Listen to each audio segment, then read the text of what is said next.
Selamat datang di channel saya X Japan. Oke, di video kali ini gue akan membahas cerita tentang keberangkatan ke Jepang, keluh kesah untuk perjuangan sampai di Jepang.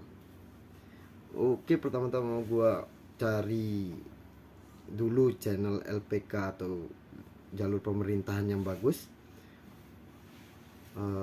Pertama gue nyoba lewat jalur pemerintahan, tapi ya karena persaingannya yang ketat jadi susah untuk masuk.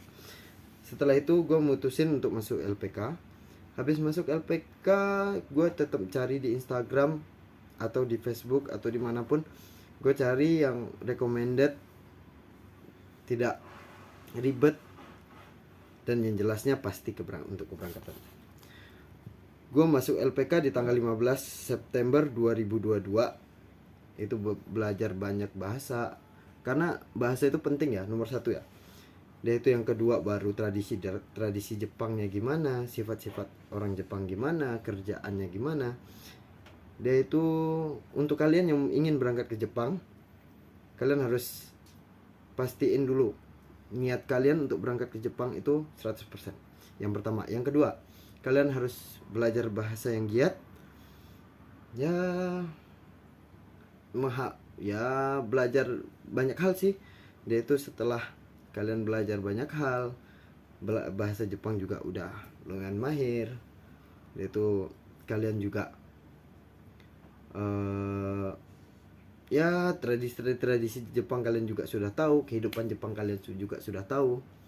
Habis itu gua 11 Februari 2023 gua Mensetsu, alhamdulillah gue lulus di tanggal 11 Februari 2023. Gue masih menunggu yang namanya COE, visa, sama tiket untuk keberangkatan. Yang pastinya selama menunggu itu masih belajar bahasa Jepang, tradisinya itu segala macam. Sampai 17 Juli 2023, dimana visa gue keluar, COE gue keluar, yaitu tiket keberangkatan juga. Ya sebelum 17 Juli itu udah keluar semua gitu. Jadi 17 Juli final gue dipastikan berangkat ke Jepang. Setelah sampai di Jepang itu pasti yang ada namanya ya semacam penampungan untuk Kensusei. Itu pastinya 1 bulan untuk anak Kensusei. Tapi gue kurang ngerti, gue kurang tahu gimana kalau Teppei-Gino.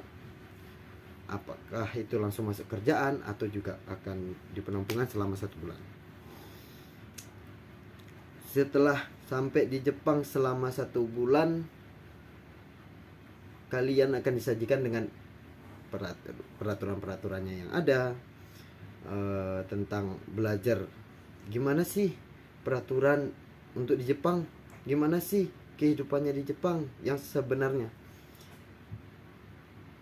Setelah itu kalian harus banyak-banyak belajar komunikasi sama orang lain. Gua nitip pesan, kalau kalian sebelum berangkat ke Jepang, kalian harus pastiin kalian bahasa kalian juga lumayan bisa, yaitu mensetsu kalian nggak grogi, nggak patah-patah dalam bahasa. Setelah itu kalian harus pastiin bahwa kalian bisa maju.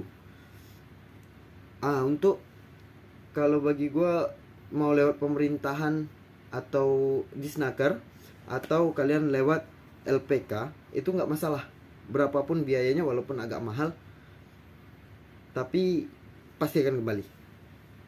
Karena sama-sama kita tahu kalau udah berangkat Jepang, gaji di Jepang itu kemungkinan bisa pasti bisa untuk balikin modal kalian awal.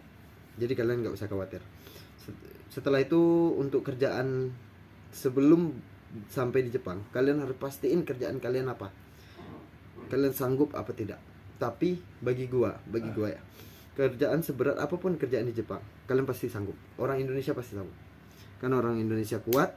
Dan juga bagi gua kerjaan di Jepang itu pasti orang Indonesia pasti bisa lakuin. Setelah gua sampai di Jepang sampai saat ini, mungkin dulu juga di Indonesia juga berpikiran bahwa orang Jepang tuh banyak yang omongannya kasar, pemarah. Tapi alhamdulillah sampai sekarang gue belum nemuin orang yang gampang marah, dia itu orangnya omongannya kasar. Alhamdulillah gue belum nemuin, moga-moga jangan. Dia itu ya pokoknya orang Jepang itu baik-baik, kerjaannya juga enak. Untuk masalah gaji ya, daripada di Indonesia, kita di sini lebih bisa untuk menabung, lebih bisa ya apa yang kalian inginkan bisa capai. Ingin bertanya bisa di kolom komentar. Oke, jangan lupa di subscribe dan tekan tombol loncengnya. See you.